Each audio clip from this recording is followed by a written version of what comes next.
Red Sea আবারও উত্তপ্ত হয়ে উঠেছে। হঠাৎ মধ্যরাতে আকাশে দেখা যায় আগুনের স্রোত।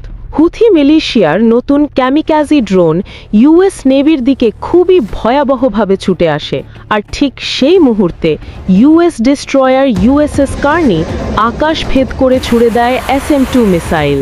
রাতের আকাশ লাল হয়ে ওঠে, কিন্তু প্রশ্ন একটাই, এই যুদ্ধের আসল ক্ষমতা দেখাচ্ছে কারা?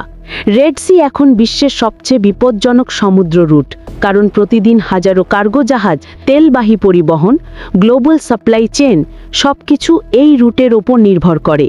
কিন্তু হুতি ড্রোন হামলা এই রুটকে রূপ দিয়েছে নতুন আরেক ওয়ার জোনে। আর এই বিপজ্জনক পরিস্থিতিতে ইউএস নেভি বলছে যে কোনো মূল্যে রুট নিরাপদ রাখতে হবে।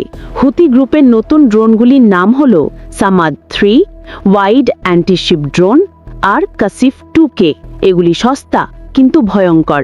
জিপিএস জ্যাম প্রতিরোধ করতে পারে, 1000 কিলোমিটার পর্যন্ত উড়তে পারে। এরা সহজে রাডারে ধরা পড়ে না ও কম উচ্চতায় সমুদ্রের ওপর দিয়ে ছুটে আসতে সক্ষম। এদের লক্ষ্য ইউএস যুদ্ধজাহাজ থামাতে না পারলেও অন্তত কার্গো শিপগুলোকে থামাতে চেয়েছিল। এটাই তাদের একমাত্র স্ট্র্যাটেজি। কিন্তু এদিকে ইউএস নেভি এই আনসেফ সিচুয়েশনে তারা মোতায়েন করেছে Aegis destroyer, SM-2, SM-6 air defence missile, 40 millimetre CIWS Vulkan গান, FA-18 super Hornet petrol jets. এদের এইজিস রাডার প্রায় 400 কিলোমিটার দূর থেকেই ড্রোন শনাক্ত করতে সক্ষম, আর কোনো ড্রোন এই রেঞ্জে ঢুকলেই তৎক্ষণাৎ তাকে ধ্বংস করে ফেলে। ইউএস নেভি ইতিমধ্যে 70টা ড্রোন গুলি করে নামিয়েছে, কিন্তু আসল টুইস্ট এসেছে এখানেই। হুতিরা এখন একসাথে সোয়ার্ম অ্যাটাক চালাচ্ছে, মানে একদিকে 5-7টা ছোট ড্রোন আর অন্যদিকে পিছন থেকে আসে এক বড় এক্সপ্লোসিভ ড্রোন। ইউএস নেভিকে বাধ্য করা হয় একসাথে 10টা হুমকির মোকাবিলা করতে। এটাই রেড সি এর নতুন যুদ্ধ। এখন প্রশ্ন, রেড সিতে আসল ক্ষমতা দেখাচ্ছে কারা? ইউএস নেভি, যারা শক্তিশালী, টেকনোলজি লিড করতেছে, প্রতিটা ড্রোন নামাতে সফল হচ্ছে, তাদের পুরো রুট নিরাপদ রাখছে। হুথি কম খরচে বিশাল ক্ষতি করতে চায়, গ্লোবাল শিপিং থামাতে পেরেছে, প্রতিদিন রুট রিস্ক বাড়াচ্ছে।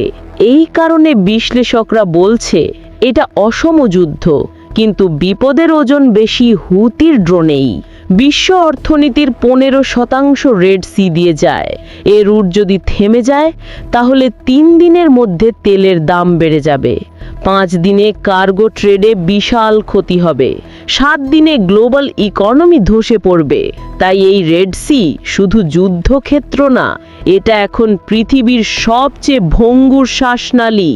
এবং আজকের প্রশ্ন, হুতির ড্রোন থামাতে পারবে তো বিশ্ব, নাকি রেড সি হবে আগামী গ্লোবাল টাইমার বম?